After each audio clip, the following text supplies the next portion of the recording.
আমার সবাইকে আমার সশ্রদ্ধ প্রণাম। আমি জানি না 3 মিনিট সময় দেওয়া হয়েছে, তো আমি জানি না আমি কি বলবো। আমি আমি জানি না আমি কি বলবো বা ঠাম্মার ব্যাপারে কথা বলা কোথা থেকে শুরু করব, কারণ ঠাম্মার আমার জীবনে যে যে ভাবে প্রভাব ফেলেছে সেটা কোনোভাবেই ভাষায় ব্যক্ত করার নয়। মানে সেটি একদম ছোটবেলা থেকে, মানে হ্যাঁ, আমার যখন প্রথম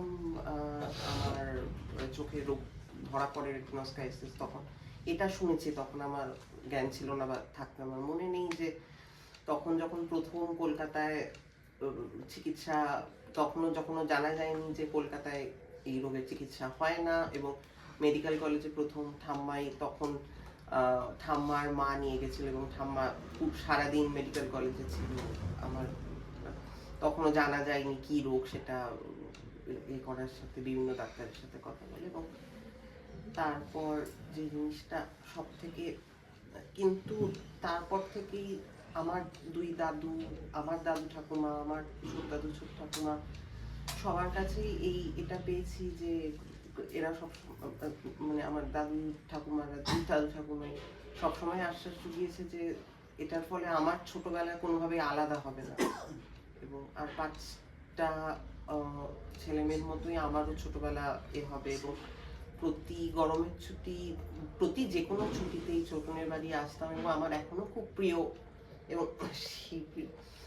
ঠাম্মা ঘিয়ে রসুন ভাজা করতো, প্রতিবার খেতাম, এবং আমার এখনো মনে আছে আমি আর ছোটন ঘন্টার পর ঘন্টা গল্প করতাম, আর ঠাম্মা রেগে যেত, কারণ দুজনেরই শরীরটা খারাপ হবে, খেয়ে দিয়ে কেউই বিশ্রাম করছে না, দুজনেই গল্প করে চলেছি। এবং যে উৎসাহ ঠাম্মা চিরকালই যা করতে চেয়েছি, যে পরিমাণ উৎসাহ পেয়েছি, আমি যখন দিল্লিতে থাকতাম আমার মনে আছে ফোন আসতো, ছোটন ঠাম্মা দুজনেই কথা বলতো, এবং ছোটন বিভিন্ন কথা জিজ্ঞেস করতো, ইউনিভার্সিটির কথা কেমন চলছে, ঠাম্মা হয়তো বুঝতে পারতো কিভাবে জীবন চলছে, ঠাম্মা কিন্তু সবার আগে ফোন করে জিজ্ঞেস করতো কি খাচ্ছি, কি খেয়েছি, ফল খাচ্ছি কিনা, দই খাচ্ছি কিনা। তো ঠাম্মার কাছে ইউনিভার্সিটিতে কি করছি খুব একটা ছিল না, শরীরের কতটা যত্ন নিচ্ছি সেইটা সবার আগে ছিল, এবং চিরকালই ঠাম্মা সবার আগে, মানে ঠাম্মা সবার আগে জিজ্ঞেস করতো কি করছি, ভবিষ্যতে কি করব, এবং কি ঠাম্মা চলে যাবার কিছুদিন আগে, মানে ঠাম্মা 14 তারিখ গেল, আমার কি বার এই মুহূর্তে মনে পড়ছে না, বুধবার, শনিবার আমি